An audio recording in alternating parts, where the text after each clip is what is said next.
Hey guys, how's it going? This is your boy Coach Econ, and this is my weekly vlog. New vision for your nutrition, my unfiltered perspective, tips and advice on health. Today my topic is the top 4 back to school health tips. Alright, so let's get into it. A lot of this is basic, some of this may be a reminder, but these are some things that I believe most parents should take, and kids alike, should take into account as this new school year starts. All right, so let's look at number 4.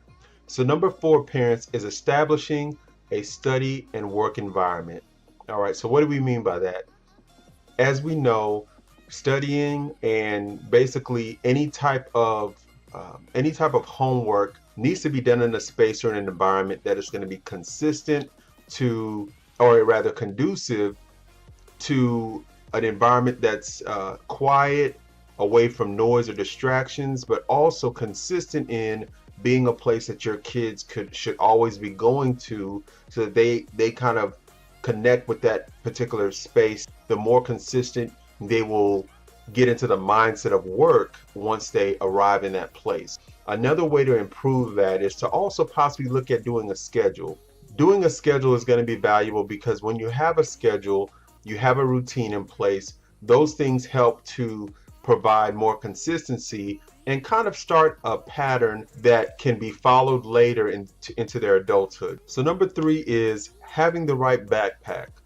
Now, a lot of things have changed since I've been in school, but one thing that I know that is continually prevalent in most schools is the amount of homework that most kids receive. And if your kid is still carrying around a backpack, there's still going to be issues with the weight and having, kind of the posture issues and the back issues when you have any growing person who's having to deal with a lot of strain on their shoulders and back. And so some of the tips that I have for the right backpack is keeping the straps as tight as possible to the body. What I mean by that is the more give and the more the straps are loosened, the more your child is going to really feel that negative pull, that really hurts and hinders that lower back area. So what you want to do is you want to adjust the straps, of course, and make sure they're as tight as possible, keeping the backpack and their body as close as possible together, so that it almost feels like one unified, amount of weight. It's easier to carry when it's close to their body and it doesn't put as much strain on their lower back. A rolling backpack. Now, you definitely want to be careful with this because you pretty much would see something similar to this like in the airport when you're, kind of, moving through the airport and you have your luggage on wheels. It's going to kind of be similar to something like that. But in school, as you know, it's not always the best thing to have something at a low, range, because, things get spilled on them, and, immature people may, look to take things out of it, and it's hard to keep up with.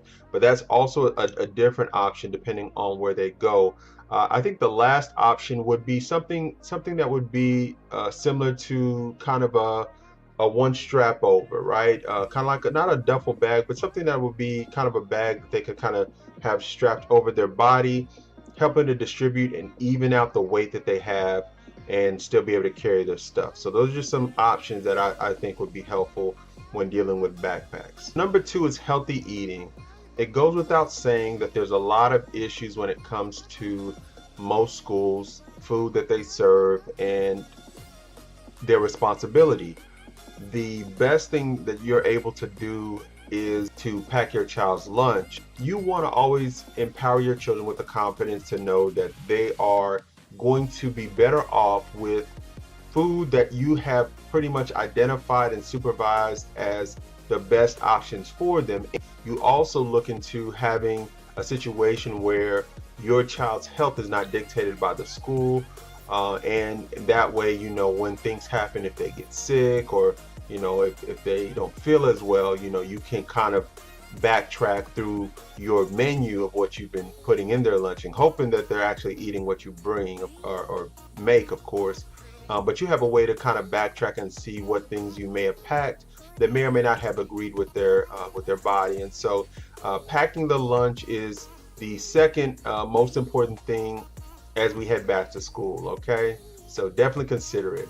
And the last and number one thing to consider when speaking about going back to school is sleep.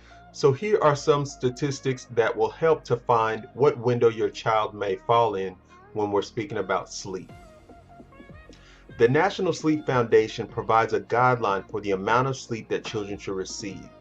They suggest children between the ages of 3 and 5 get anywhere from 10 hours to 13 hours of sleep per night. Children ages 6 to 13 should get 9 to 11 hours of sleep per night. And lastly, children or people, young adults between the ages of 14 and up should get anywhere from 8 to 10 hours of sleep per night.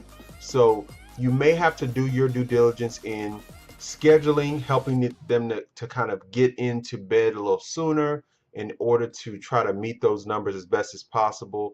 But I promise it will make a difference if they're sufficiently rested each day as they go into this new school year. I hope these tips were helpful. Again, it's your boy Coach Econ at Coach Econ at the Life Changer. But thank you guys again for all your time. Y'all be good. One.